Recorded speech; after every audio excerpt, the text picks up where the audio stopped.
Before assembling your scuba, check the pressure in your tank with a gauge. You may be almost out of air. Assemble a regulator on the tank and test it to be sure it's working easily. Put on your scuba and adjust it so the regulator doesn't interfere with raising your head and looking up. Fasten all parts of the harness with a quick release buckle or slip hitch. The slip hitch is made by doubling the harness back through the buckle to form a slip knot. Pulling on the end of the strap should release the harness. Now put on your weight belt. Remember, it must be worn outside the scuba harness so it can be jettisoned if necessary. Always take a snorkel with you when using scuba. It'll allow you to rest on the surface after your tank is out of air. Put on the rest of your gear, then test the mouthpiece before entering the water. If you don't, you might wind up on the water without any air, either because your mouthpiece might be behind your back or because you neglected to turn on the valve that releases the air from your tank. Learn to enter the water safely. Never dive head first or land on your stomach. The heavy tank could cause injury. Jump in feet first with the mouthpiece in place, held tightly between your lips. And be sure that you hold your mask so it won't be knocked off. After you get used to swimming with a unit, practice clearing a flooded face mask underwater. Submerge with a mask full of water, look up at the surface, and exhale forcefully through your nose. Tip the mask away from your face at its lowest point, then seal it again and quit exhaling. All the water should be out. Practice removing and replacing the mouthpiece underwater. Then try removing your face mask and breathing from the scuba with your nose exposed to the water. You must look at the bottom as you inhale, or you'll tend to strangle.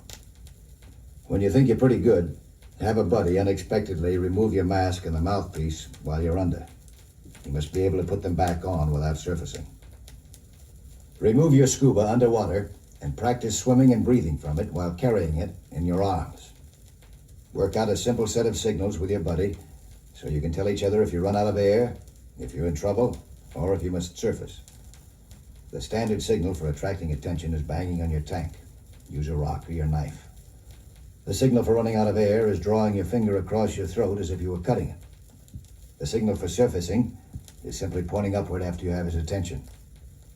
If you need air in an emergency, draw your finger across your throat, then remove your mouthpiece. Your buddy can share his mouthpiece with you by buddy breathing. Buddy breathing may save your life. Be sure that you learn how to do it, and that your buddy knows too. Practice buddy breathing until two of you can swim the length of the pool underwater using only one scuba. For a final practice, place your mask, scuba, and weight belt in the center of the pool. Then submerge and put all of the equipment on without surfacing. When you can do this easily, you're ready to try scuba diving in the company of an experienced diver in the ocean or a similar place.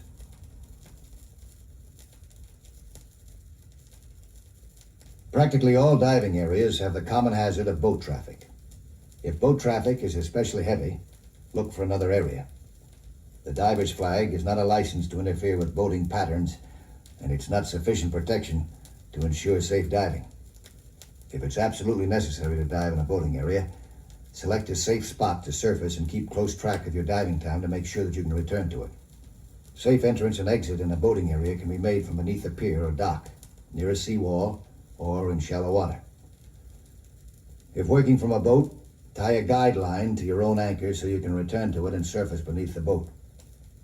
Also, when working from a boat, make sure everyone aboard is instructed never to start the motor while divers are in the water, and never try to work from a live boat.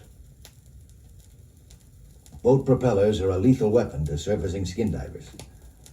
A cardinal rule for a skin diver is to always look above when surfacing.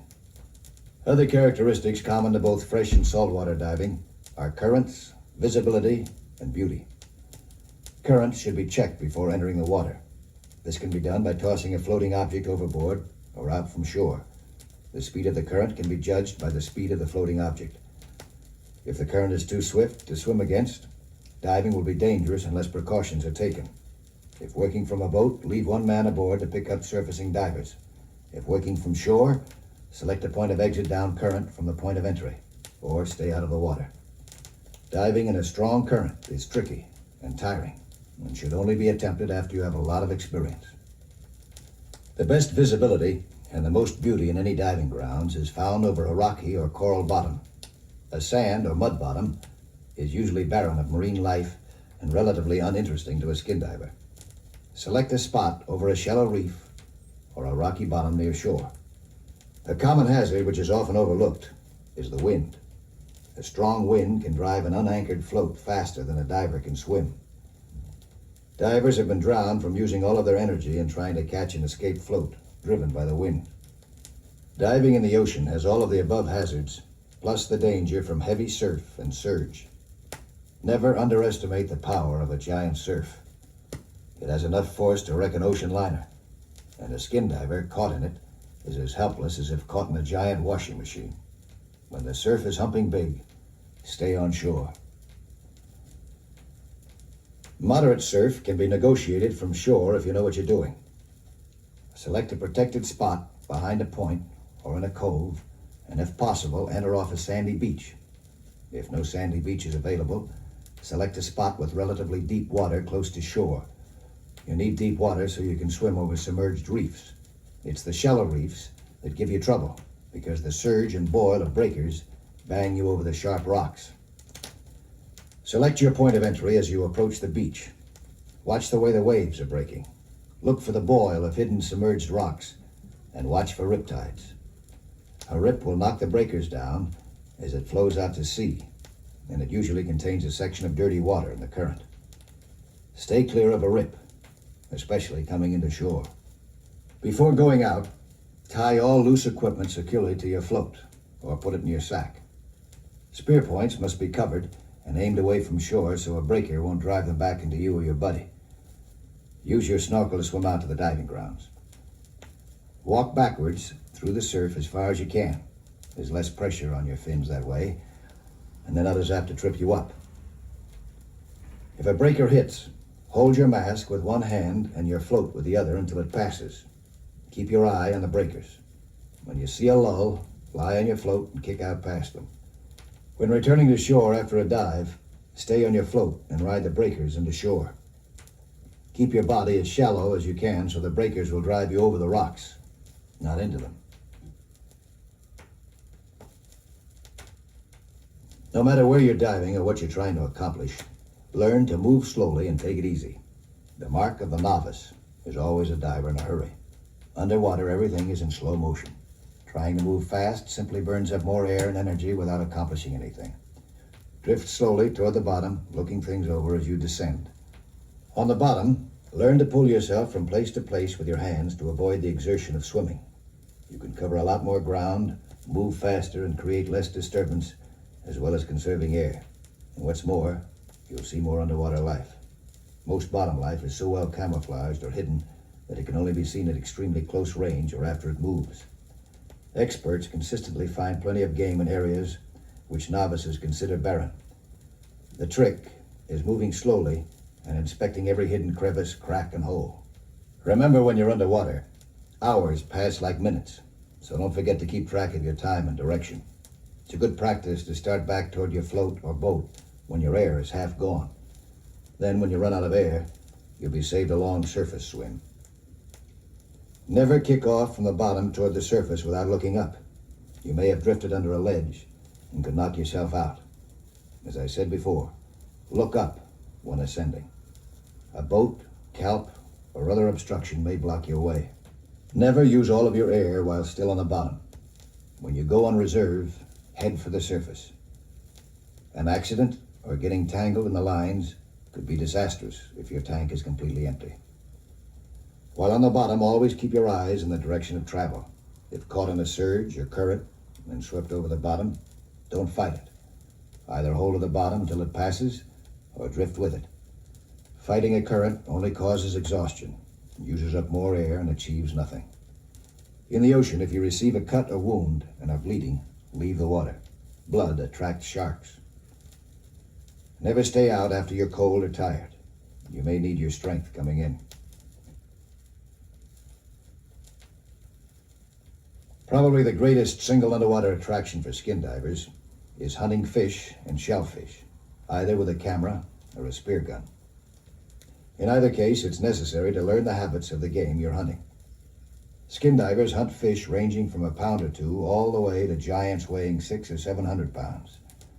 And the terrain ranges from the underwater jungles and kelp forests of the Southern California coast to the tropical coral of the Caribbean. The weapons and techniques used are determined by the game you're hunting and the type of terrain. Don't use an elephant gun to hunt rabbits, and don't try to take a sea monster with a pop gun. Use the equipment preferred by experienced divers in that particular area. And remember, spearfishing is hunting. A diver is judged by the quality of game he bags, not the quantity. Only a novice tries to kill everything in sight. There's often a great deal more satisfaction in shooting game with a camera than with a spear gun. And the satisfaction is far more lasting. A photograph can be shown years later and can be appreciated by non-skin divers who never enter the water. Stalking fish for a picture requires as much or greater skill than with a spear. If you're after bottom fish or shellfish, you will prowl close to the reef, inspecting every nook and crevice for possible game. Most of your game hides deep in holes and crevices of a reef, and often an apparently barren bottom will turn into a veritable apartment house when the cracks are closely inspected. If you're hunting open water game fish, you must learn to stalk them carefully and quietly, as they depend upon speed and wariness for safety. In the ocean, no matter what you're hunting, there's a certain amount of danger from aggressive sea animals such as sharks, barracuda, moray eels, and so forth. The danger from these is greatly exaggerated, but nevertheless it can't be ignored. In some tropical waters, the action of wounded fish and fresh blood in the water is such an attraction for sharks and barracuda that experienced divers recommend all fish be immediately removed from the water.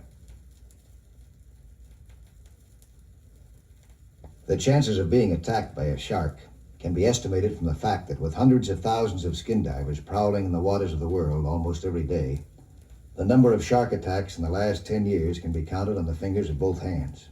That doesn't mean skin divers don't see a lot of sharks. In some areas, they're seen almost every diving day. But every shark you see will not attack, any more than every dog you see will bite.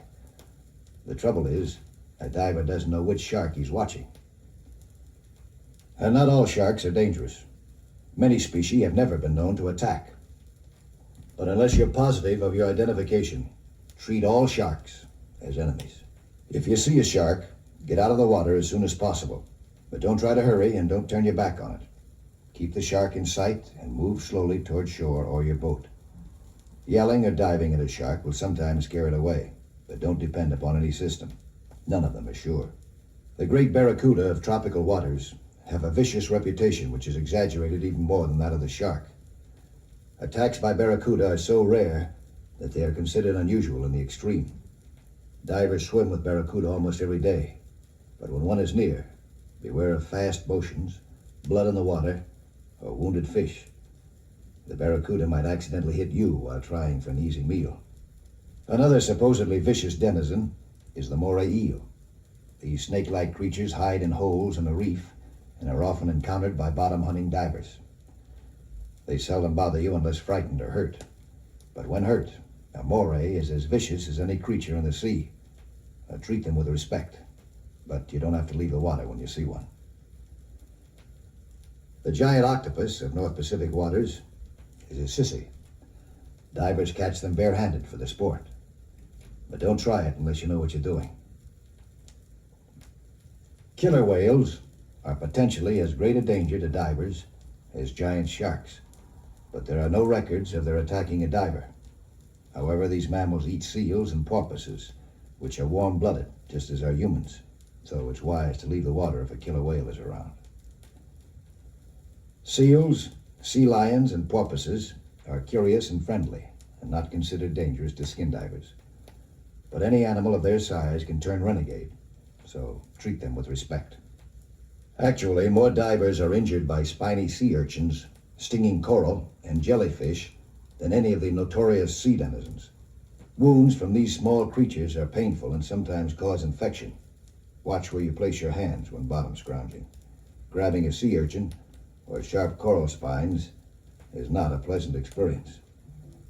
When all is said and done, the greatest hazards faced by skin divers are in the problems of pressure changes and the laws governing safety in breathing compressed air.